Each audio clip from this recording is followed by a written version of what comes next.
Going on, Hoops fans? It's your boy Brian here with the first edition of Hoops Haven TV. The NBA season is finally upon us. NBA fans, we can rejoice. There's good basketball on the horizon. We're a few hours away from that NBA season kicking off. So I thought I'd record a video, talk about 5 burning questions heading into the NBA season. So let's kick it off at number one. Can Giannis and Dame win it all in their first year? Obviously, this duo has a lot of expectations. Big trade a few weeks back, getting Dame Lillard. They lost Drew Holiday. Their identity, what they hung their hat on, was defense. They traded a little bit of defense for offense. You have two top 75 players of all time on the same roster with Giannis and Dame Lillard. They still got, vets like Brook Lopez and Bobby Portis on the roster as well to help out that defense on the front court. And of course, you got Giannis. Question is defense. How's that defense going to hold up when losing Drew Holiday, one of the premier defenders in the league? Dame not really known for his defense. Then you have the two guard positions a little iffy. Obviously you got Malik Beasley and Pat Covington, in those positions, but I'm not really sold on those guys playing the two, especially when I feel like you really need that defense next to Damian Lillard. Then you also want to think about Chris Middleton. He's been injury prone the past few years. He's going to be a third option, so maybe that might help, less strenuous, facing the third best defender on each team. Hopefully he can stay healthy. That remains to be seen, but obviously he's a good defender as well, so that definitely helps. And then obviously, offensively, you really have to pick your poison. As far as opposing defenses, they have to pick their poison.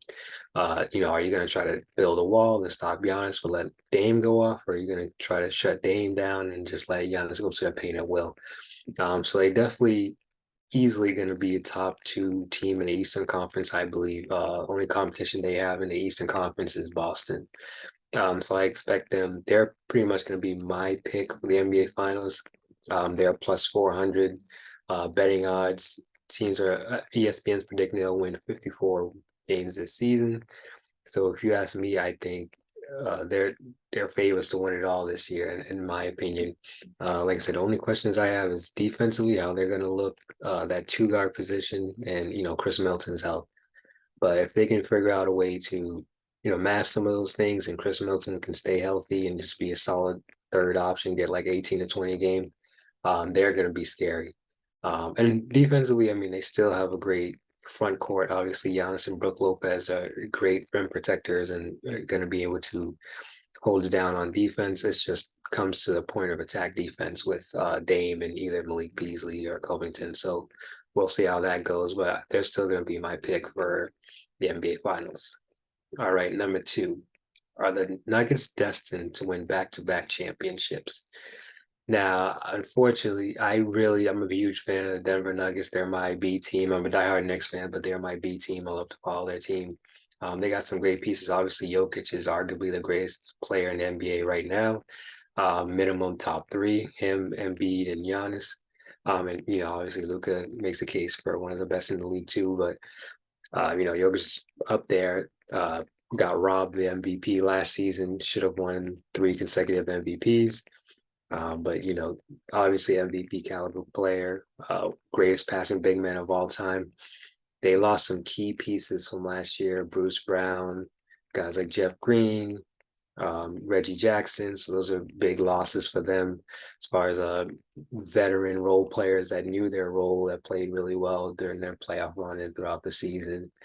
Michael Porter Jr. also question mark on him. He really just never seen a shot that he didn't like. Tunnel vision at times, a little bit of a disappointment. I mean, he's pretty much your fourth best player on the team. I would have never expected Aaron Gordon to be better than him. But Aaron Gordon really showed out in the playoffs last year, especially in the finals. So, disappointed in Michael Porter Jr. Is he going to take a step up? I think that's going to be key for them if they're going to be able to repeat. Is losing those pieces. I think Michael Porter Jr. really needs to step up and be minimum that third best player on the team. Being able to have big games when maybe Jokic or Jamal Murray don't have it going. Being consistent, taking good shots, being more of a team player. I think all those will do well for the Denver Nuggets if Michael Porter Jr. can kind of just take that next step. and continue to grow and continue to ball out. Good defender, 6'10", prototypical wing you want to see in the NBA. But I'm just not sold on him right now, and I'm not really sold on Denver repeating, just losing key pieces. And I just think teams around the league have gotten better, like the Celtics, like the Bucks. Phoenix got better. So we'll see how the season goes for them, but I don't see them repeating. Next up, will the Phoenix Suns pretty much dominate the Western Conference heading into the season? For me, I just don't see that happening. I mean, the last few years, KD's hasn't really played much. He's been injury prone pretty much since the 2018-2019 season after the Achilles injuries. Never really been the same as far as being able to stay healthy.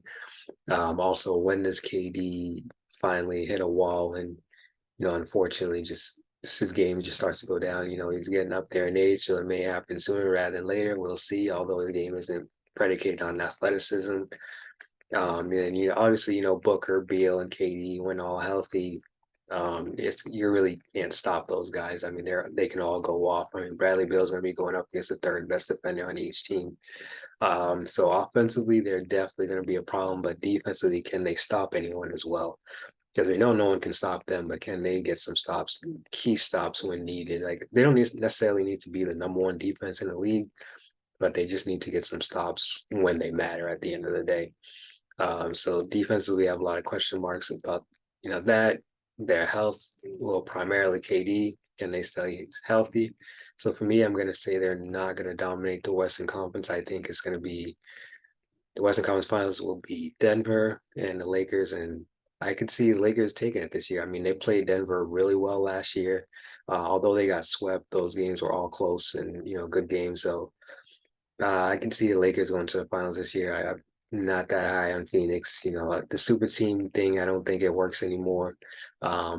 Teams are really talented, players are really talented. You really need a deep roster and make a deep playoff run. I mean, you look at Denver last year, Miami. So you just need a deep roster. Like teams on the Knicks, like the Knicks, a really deep roster. So we'll see how that goes, but. I just don't see them dominating the West and, going to the finals and winning a championship. Fourth question, will we see a superstar trade heading into the season? So obviously you have every single year some superstar wants out, wants to leave the team that he's on and just try something different, try to win a ring. They're sick of losing at their current situation. Obviously, big guy to watch out for is Joel Embiid. There's been rumors that he wants to go to the Knicks. There's been rumors of the Knicks preparing to have an offer. They're willing to offer guys like Mitchell Robinson, Julius Randle, RJ Barrett, and Evan Fournier, of course, along with draft picks. So we'll see how that goes if the trade end up going down. I mean, obviously the Harden situation is really sticky right now in Philly.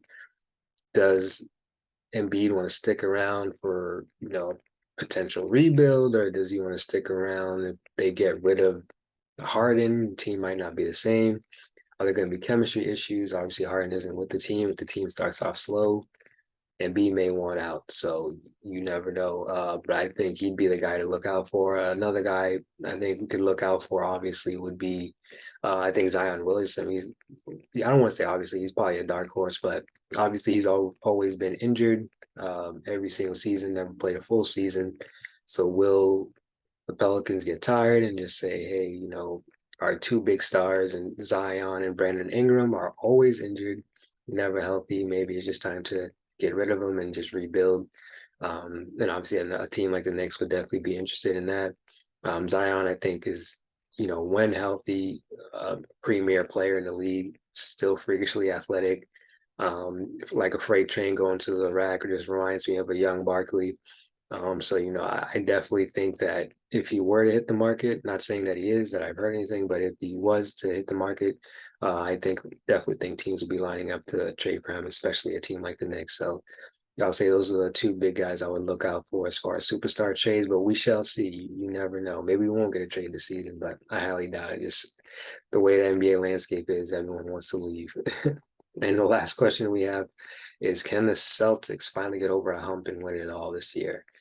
I mean, on paper, it just feels like they should have won it all already, to be honest with you. I mean, Jason Tatum and Brown, I feel like are two really good players. Tatum, I think, is a fringe superstar on the cusp of being a superstar.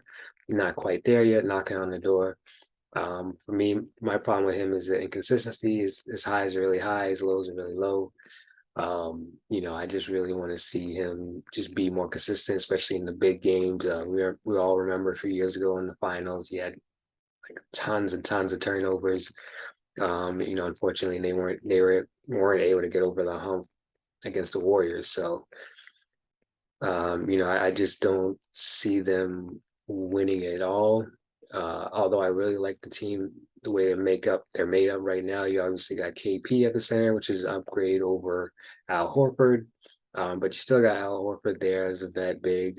You also got Drew Holiday, obviously in a trade, Tatum, Brown. You got Derek White. So their top six could arguably be the best six in the league right now. It's just, but they don't have a deep roster. So if any of those guys go down, it's a wrap for them. KP has never really been healthy, so I can't see him playing a full season and being healthy. That's just me. Um, but if they're able to stay healthy all season long, they have a shot at getting to the finals and winning it all.